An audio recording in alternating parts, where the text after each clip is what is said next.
Volumen de la tua fede. Bienvenidos a su canal Alza il volume de la tua fede, donde meditamos, reflexionamos el Evangelio de cada día a la luz y a la óptica de la tradición, el magisterio de la Santa Iglesia Católica, la única iglesia que porta las llaves del reino de los cielos. Bienvenidos. Estamos meditando hoy el Evangelio de Mateo, capítulo 14, versículos 13 al 21. Vamos a quedarnos con la fracción 13, que me parece muy interesante y a título personal. Es una situación en la cual Jesucristo busca los instantes para estar solo y para entrar en sintonía con el Padre, a pesar de las vicisitudes, a pesar de las dificultades que trae la misma acción vital de la cual está el sujeto, siendo verdadero Dios, pero también verdadero hombre, está sujeto a esas contrariedades. ¿Y qué más? Pues obviamente que acaban de matar a su primo Juan Bautista, el precursor del Mesías. Bueno, dice de esta forma: Jesús, cuando se enteró de esto, se retiró de allí en una barca a un lugar desierto para estar a solas. La gente, al saberlo, lo siguió a pie. Vinieron de diversas ciudades en su búsqueda. Palabra del Señor. Gloria a ti, Señor Jesús. Bueno, vamos a entrar en detalle con respecto a esta acción, pasando, como por lo general siempre hacemos, a través de la óptica de la patrología, de la patrística, es decir, de la acción pedagógica del magisterio de la Iglesia, también en cabeza de los doctores, que tenemos que iniciar por algo muy interesante, porque junto con este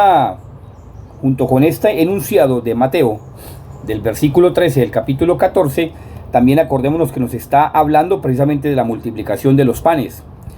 Y aprovecho de antemano para decirles que aquel que le diga que esto no es verdad, está pecando contra el Espíritu Santo. Aquel sacerdote u obispo que le diga que esto no ocurrió así, es un hereje. Así lastimosamente hay que decirlo, porque está pecando contra el Espíritu Santo, está pecando contra precisamente un precepto en cuanto a dogma de fe, que el dogma de fe atestigua y sobre todo acentúa que lo que dice la palabra de Dios es veraz. Y como dicen los grandes doctores en Sagrada Escritura, los grandes exégetas, dice: usted no puede llamar a Dios mentiroso, porque entonces estaría usted llamando a Dios una persona inconclusa que no es capaz de realizar las cosas que Él mismo ha prometido. Y si algo Dios tiene, es palabra y promesa, que solamente por ser Dios lo puede sostener. Bueno, ahora bien, ¿qué acontece? Que dentro de la misma acción pseudográfica, que en su gran mayoría quieren difundir correcciones o complementaciones doctrinales dentro de la primitiva comunidad cristiana a los textos sagrados de los apóstoles, de los discípulos, que en especial fueron de la acción judía, basándose en unas supuestas revelaciones que lastimosamente, vuelvo y digo, son tomados del judaísmo para extraer supuestamente acciones apostólicas que dentro de alguna acción determinada o ciertas doctrinas teológicas quedaron de pronto al azar, quedaron de pronto de imprevistas y no se sujetaron a los cánones de la Iglesia. Bueno, aquí hay que aclarar algo importante, que es que la Iglesia, en toda su sabiduría y en todo su magisterio, ha procedido de acuerdo a unos cánones que, si bien estos libros, lo que se conoce en teología bíblica, las famosas pseudoepígrafes, si bien es cierto que ellos tratan de corroborar que, vuelvo y digo, vienen del judaísmo, porque acuérdense que Jesús era judío, que vienen con complementaciones doctrinales ajustadas también precisamente a ciertas corrientes judías, pero lo cual no quiere decir que sean totalmente digamos, como condescendientes con el judaísmo, no, sino que tratan de albergar la acción apostólica desempeñando precisamente un papel importante en propagar las determinadas doctrinas teológicas que esos apóstoles decían. Que algunos exageraron, claro, algunos exageraron, otros no tanto. Por eso ahí está la gran discusión entre los cánones de la Iglesia Católica, que como estos presentan precisamente pseudopígrafos, que lo que se conoce pues en el texto de la Septuaginta, pseudos, que quiere decir erróneamente, o obviamente pues que digamos que de alguna otra manera han sido bien ciertos, bien exactos, pero que también tienen algunos errores por los cuales no fueron incrustados dentro de los cánones. Ahora bien, usted dirá, pero ¿por qué todo esto? Porque es importante ir centrándonos en la persona de Jesús en cuanto al desenvolvimiento de su misma humanidad para salvar al género humano. Y en especial este género, en fracción de Mateo, en el versículo 13, son muchos los padres de la iglesia que van viendo en este desarrollo de este fragmento de Mateo, van viendo una acción unitaria en cuanto a el Padre que se une al Hijo y el Hijo que se une al Espíritu Santo, y los tres conforman una sola familia, y que precisamente basados en la humanidad de Jesús, el mismo Dios se revela. Que estos evangelios, como ellos mismos lo han visto, partiendo supuestamente del Evangelio de Santiago, del Protoevangelio de Santiago, inclusive el Evangelio árabe de la infancia de Jesús y el Evangelio del pseudo Mateo, pues aquí es donde quiero dar especificaciones, que también parte de la narración de la infancia de Tomás, pero en especial el pseudo Evangelio de Mateo, es aquí donde se ha visto unas caracterizaciones un poco sinópticas, es decir, paralelas a unos conceptos que parten de unas tradiciones muy precisas y que nos permiten entonces entender mucho más la dinámica de Jesús, y que entonces nos permiten también entender la pasión de Jesús. Nos permiten entonces entender el poder de Dios, pero al mismo tiempo el poder bajo la pasión de Jesús.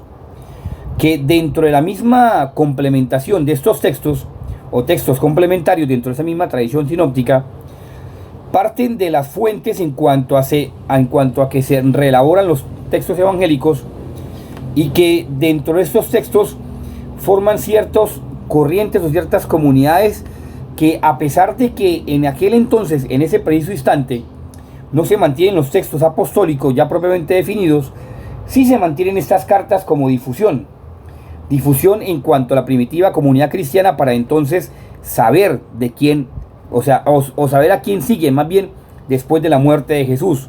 Y hablan del famoso Theos Aeneos, que quiere decir el hombre divino, es decir, hablando de Jesús a partir de su infancia. Bueno, ya con esto un poco más claro, ya con esto un poco más conciso en el desenvolvimiento y en el desglosamiento de la acción exegética de estos textos apócrifos, y que van haciendo precisamente del pseudo Mateo, que van dando también piso al Evangelio de Mateo, que es escrito por el mismo Mateo de puño y letra, y que el otro pues dice, bueno, puede ser que sí fue de Mateo, puede ser que no de Mateo, tiene algunos matices que pueden llegar a corroborar, sí, bueno, sí puede ser de Mateo, otros dicen, no, no puede ser de Mateo, pero en fin, la iglesia ya lo sentenció. Perdón, nos quedamos en la parte importante en cuanto a Mateo, que nos hace ver claramente lo que significa retirarse en el texto sagrado que estamos viendo el día de hoy, que es una consonancia precisamente en la actitud de Jesús, y que Mateo, como testigo fiel de esos momentos, de esos sucesos, pues precisamente Mateo los va copiando para que queden plasmados para la eternidad y que son palabra de Dios. Ahora, dentro de esta sujeción de los textos dogmáticos de la Sagrada Escritura, porque la Sagrada Escritura es un texto dogmático, porque obviamente fue Cristo quien lo reveló, Cristo quien lo hizo, Cristo quien lo elaboró, que ya después fueron los mismos discípulos apóstoles que lo copiaron. Sale a relucir la palabra que quiero meditar el día de hoy con cada uno de ustedes. Dice, se retiró. Y es que cuando Mateo, por eso hablaba también del pseudo Mateo, porque pseudo Mateo también, el evangelio del pseudo Mateo, también habla de retiró, se retiró también. Y es que retirarse dentro de la acción teológica y dentro de la acción bíblica, el sentir del retirarse, pues ambos evangelios, tanto el evangelio del pseudo Mateo como el evangelio de Mateo, el apóstol de nuestro Señor Jesucristo, habla del famoso Melish Kahal. Melish Kahal que nos está dando a entender, o nos está posibilitando, más bien, que sería la palabra, de entretejer lo que es la relación entre Dios y su criatura, que es entretejer en cuanto a la relación de su creador con lo creado. Pero en este caso acordemos que estamos hablando del Hijo de Dios, no, o sea, la gran diferencia, que Cristo es verdadero hombre y verdadero Dios. Entonces, Lemishahal no es otra cosa sino que, porque son 4 verbos en uno solo, o pues una sola palabra compuesta por 4 verbos, un adjetivo y una acción temporal dentro del arameo, que es el giro famoso temporal del arameo, que nos hace ser precavidos en cuanto a la traducción. Porque diríamos entonces así, a sencilla vista, a simple vista, dentro de la significación de la exégesis, de lo que tiene que ver con este texto, que nos está informando sencillamente de que Dios, para poder actuar en la criatura, obviamente estamos no hablando de propiamente Jesucristo como verdadero Dios, como verdadero hombre, perdón. Estamos hablando de un hombre cualquiera, no de Jesucristo, para poderlo después entender en la persona de Cristo. Está hablando de que Dios, para poder actuar en su criatura, tiene que indispensablemente reconocer, o por lo menos querer que esa es, o sea, sencillamente uno dice, pero es al uno explicarlo, no es que se enrede, sino es que es tan profundo el significado que uno dice, ¿cómo hago para yo hacerme entender? Es querer de forma positiva, o sea, anhelar de forma positiva que lo que hay en esa criatura, lo que hay en esa persona, lo que haya en ese ser humano, es fruto de un mesianismo. Ojo, sin entender la herejía que hoy en día se está viendo, el famoso pseudo-mesianismo, no. Es como entender de que ahí está un mesianismo que se puede llegar a posibilitar en la medida que esa persona puede alcanzar la redención. Esa persona puede llegar a alcanzar la redención. Hasta ahí nos quedamos con la fracción de la persona humana. Ahora vamos a entrar en la persona de Cristo Jesús en cuanto a como lo toca Mateo y el pseudo Mateo. Que el famoso Lemishahal, ya teniendo la acción del texto original del arameo de Mateo, cuando habla que Jesús se enteró de esto y se retiró, ahora sí entonces podemos entrar a explicar un poco más de fondo, tratando de explicar un poco más de fondo, que el Lemishahal nos está haciendo o nos está enseñando que la única forma para que entonces Dios tome a esa persona, a esa criatura, lo tome para sí y sea únicamente llenada por Dios, porque también está la acción hal, que quiere decir llenar, que quiere decir tomar para Dios. Para que Dios lo tome, entonces tiene que vincularse directamente, sí o sí, con el mesianismo de Jesús. De forma que Jesús, siendo el Mesías, usted tiene que albergar en su corazón a Jesucristo como Mesías. Eso lo dice el texto, tanto el texto original de Mateo, el de los cánones de la iglesia, como el pseudo Mateo. Es un poco enredado, claro, es un poco enredado por el significado de las palabras tan profundas, que traducirla a un lenguaje como el de nosotros, español, es complejo por la similitud o los sinónimos que se pueden llegar a utilizar, que a veces no cuadran el sentido original del texto. Sencillamente nos quedamos con esto, para no perder el hilo conductor.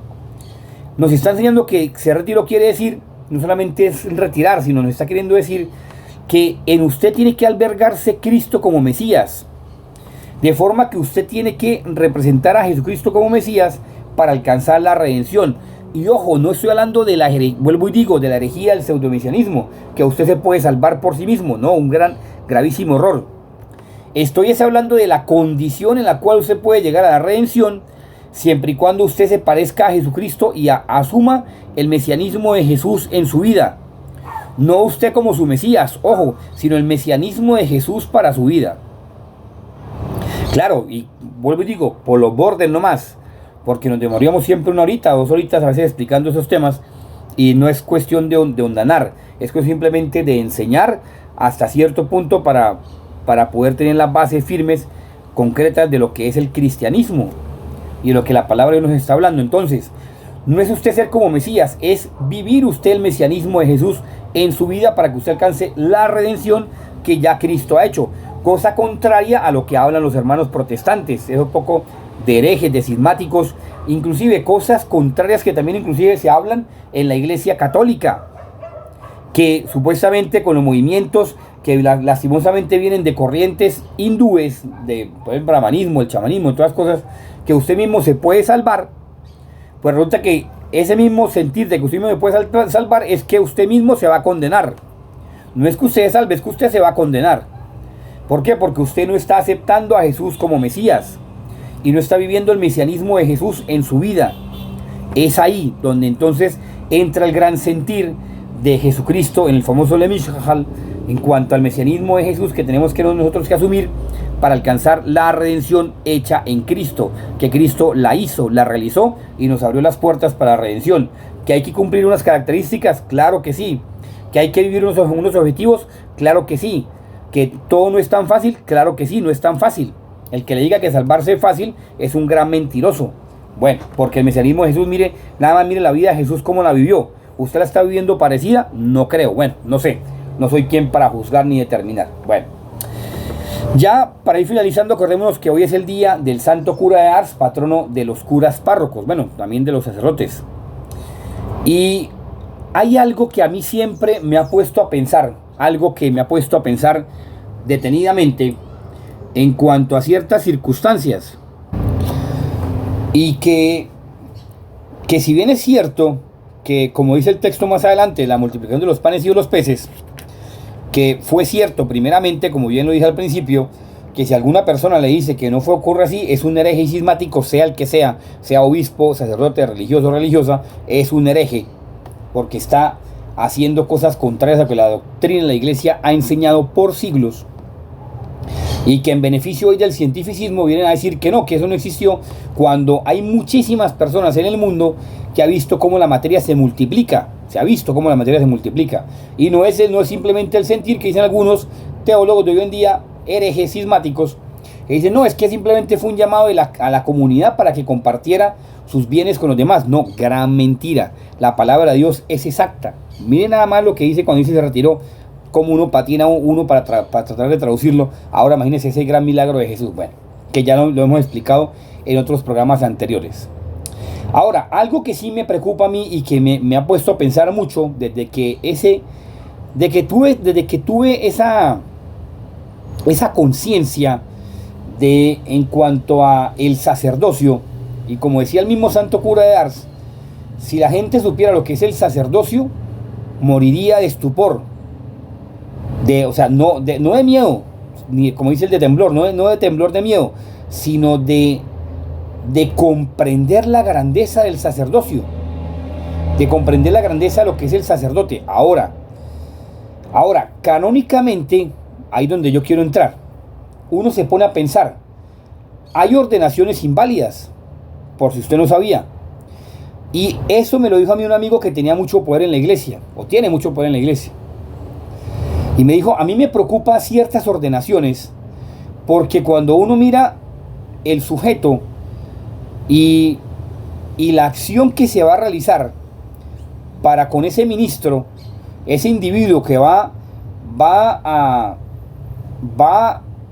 ser partícipe del mesianismo de Cristo como Cristo in persona Christi Capiti, lastimosamente por el Concilio Vaticano II que se pone así, pero en realidad el nombre correcto es Alter Christus, que no estoy diciendo ninguna herejía, usted lo puede revisar en todos los documentos de la iglesia.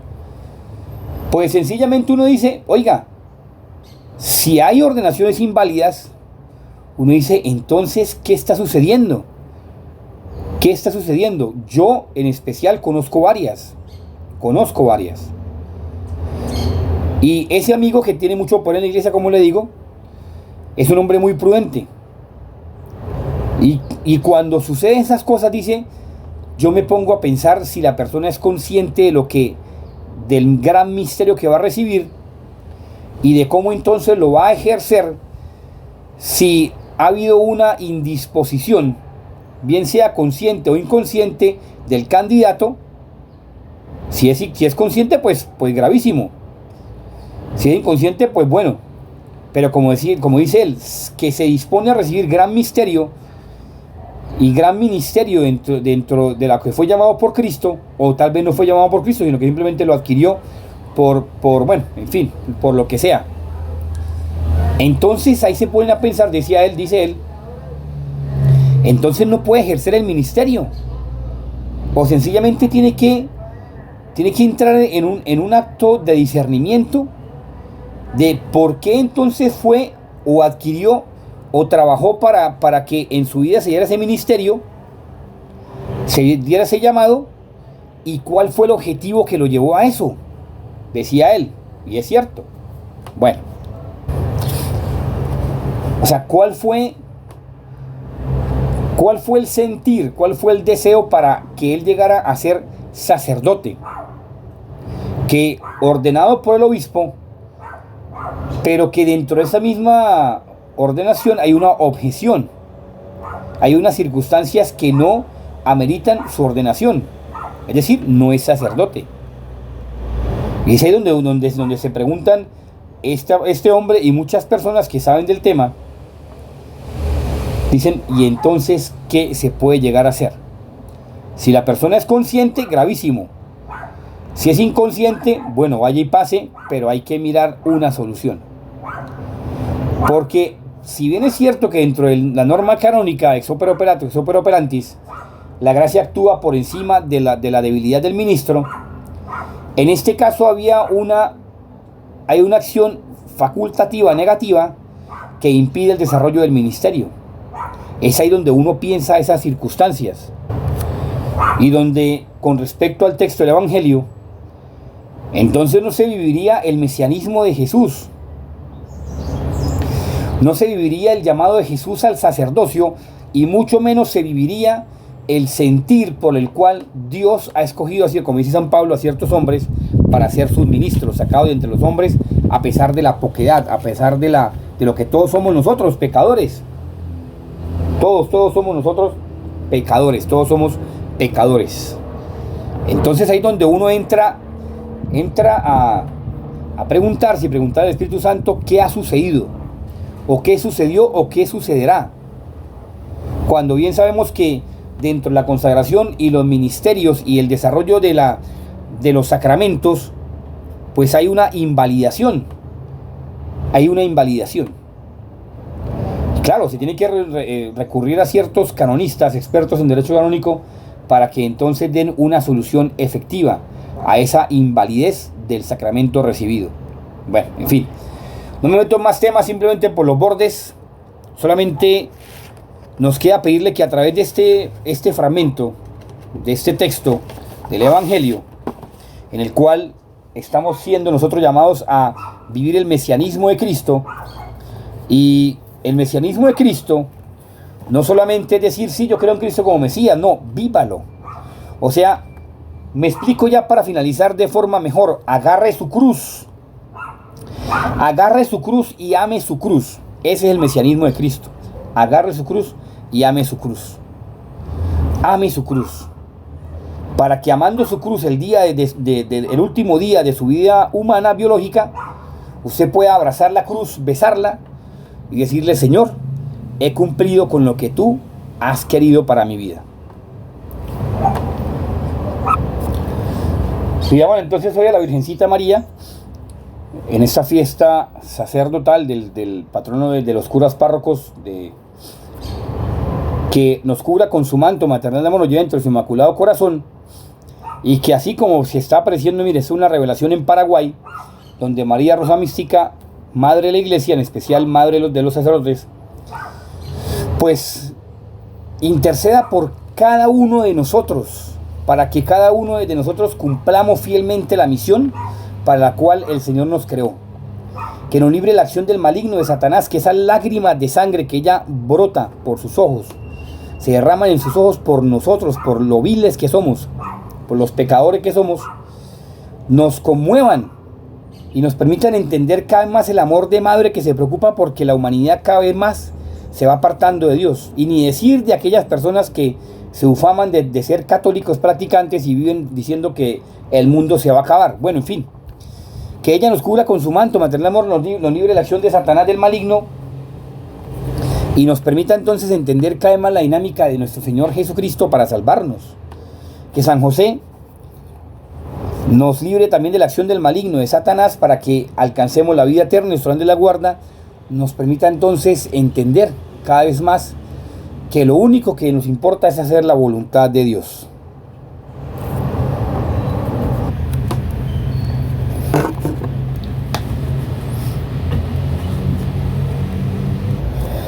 Si este programa fue de tu agrado, te pido que por favor te suscribas a este programa, a este canal, al volumen de la Tua Fede, y también les digas a tus seres queridos amigos que se suscriban para seguir ampliando más esta difusión de este canal. Y si deseas, además de tu oración, hacer parte de esta obra de evangelización y nos quieres también colaborar con la parte económica, bien lo puedes hacer a través de estas dos plataformas de Nequi y DaviPlata aquí en Colombia a través de este número. O por el contrario, si deseas hacer esta donación también a través de esa cuenta de ahorros de la vivienda, aquí está el número, para que a través de cualquier parte del mundo puedas hacer esta donación a esta cuenta de ahorros si es de tu interés apoyar esta obra de evangelización. Que Dios te bendiga, María Santísima te acompañe, San José te cuide y tu ángel de la guarda te proteja. Que estén muy bien, feliz día.